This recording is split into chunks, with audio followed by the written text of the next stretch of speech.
Welcome back to our channel అండి. ఇవాళ మనం ఒక tasty and healthy recipe prepare చేసుకుందాం. చూసారా, రాగిపిండితో ఇలా బూరెలు అనమాట. మామూలుగా రాగిపిండితో మనం చేసుకుంటాం, కానీ అవి ఆయిల్లో వేసుకున్నప్పుడు పగిలిపోతాయి, అలాగే ఫ్రై అయ్యేసరికి ఇలా గట్టిగా అయిపోతాయి కదా.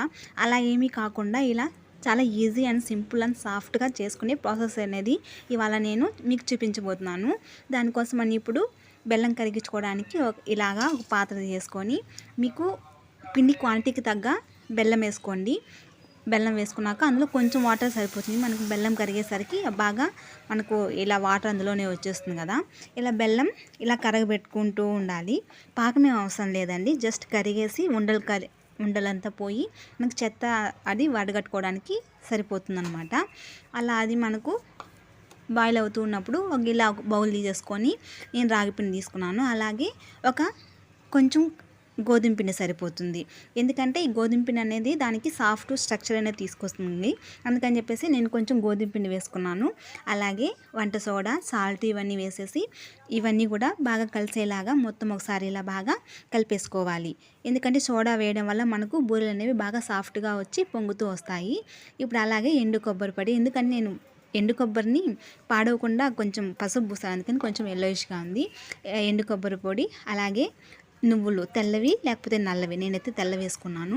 వేసేసి వీటన్నిటిని కూడా బాగా మొత్తం అంతా కలిసేలాగా బాగా మిక్స్ చేసుకోవాలి. ఇది పక్క ఇక్కడ బెల్లం కరిగిపోయింది మనకు, నాకేమీ అది చెత్త ఏం లేదు, నీట్గా ఉంది. మీరు చెత్త ఉంటే వడకట్టేసుకొని పోసుకోండి. ఇప్పుడు ఈ బెల్లం వాటర్ని మనం ముందుగా కలిపేసుకున్నాం కదా ఈ రాగిపిండిలో, ఇందులో కొంచెం కొంచెం వేసుకుంటూ, వేడిగా ఉంటుంది కాబట్టి ఒకసారి ఇలా గరిటతో మొత్తం ఇలా బాగా కలిపేసుకోండి. వీడియోలో చూపిస్తాం కదా, మళ్ళీ చేయి కాలుతుంది కదా, వేడిగా ఉంటుంది కాబట్టి ఇలా మొత్తం అంతా కూడా కలిపేసుకొని మళ్ళీ కొంచెం చల్లారగా చేత్తో ఇలాగా బాగా ఏమీ ఉండలేం లేకుండా మొత్తం అంతా కలిసేలాగా బాగా కలుపుకోవాలి. మామూలుగా కలుపుకుంటే సరిపోతుంది, చపాతీ పిండి అలాగేం అవసరం లేదు ఆ స్ట్రక్చర్లో. ఇప్పుడు కొంచెం కొంచెంగా వాటర్ వేసుకుంటూ మనకు ఇలా బూరెలు ఇలా వడల్లాగా వేయటానికి వీలుగా కొంచెం ఇలా సాఫ్ట్గా కలుపుకోవాలి. చూస్తారా, ఇక్కడ వీడియో చూపిస్తున్నా కదా మీకు, ఇలా మనకు చేతితో నొక్కితే మనకు అది తెలిసిపోతుంది. అలా కలిపేసుకొని ఇంకా సోకింగ్ అవసరం లేదు, పక్కన పెట్టేసుకోండి. ఇప్పుడు మనము ఇలా వేసుకోవడానికి ఒక చదునుగా ఉన్న గిన్నె తీసుకొని పాలిథిన్ కవర్ వేసేసుకొని, మనకు చేతికి అంటుకుంటుంది కాబట్టి ఇలా మొత్తం అంతా కూడా చేయికి ఆయిల్ లేకపోతే గీ రాసేసుకొని ఇలా కొంచెం కొంచెంగా పిండి తీసుకుంటూ దాని మీద కొంచెం అంచులో అంత మరీ మందంగా అవసరం లేదు, కొంచెం తేలికపాటి పల్చగా ఒత్తేసుకొని ఇంకా డీప్ ఫ్రై చేసుకుంటున్న ఆయిల్లో వేసేసుకోవడమే. నిజంగా చాలా బాగుంటుంది, తప్పకుండా ట్రై చేయండి. అండ్ రాగిపిండి హెల్త్కి చాలా మంచిది, ఐరన్ ఉంటుంది, గోధుమ పిండిలో ఫైబర్ ఉంటుంది.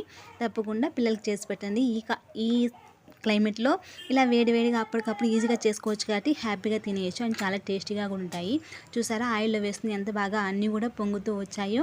నేను ఒక్కదాన్ని వేసుకున్నాను కాబట్టి ఒక్కొక్కటి వేసుకున్నాను. మీకు హెల్ప్ చేసే వాళ్ళు ఎవరైనా ఉంటే ఇలా మొత్తం కూడా ఒకేసారి వేసుకుంటే మీకు అయిపోతుంది. ఇలా మన టేస్టీ రాగిపిండి బూరెలు రెడీ అయిపోయాయి అనమాట. అసలు చాలా అంటే చాలా బాగుంటాయి. వీడియో నచ్చితే లైక్ చేయండి, షేర్ చేయండి, సబ్స్క్రైబ్ చేయండి. థ్యాంక్స్ ఫర్ వాచింగ్ అండి.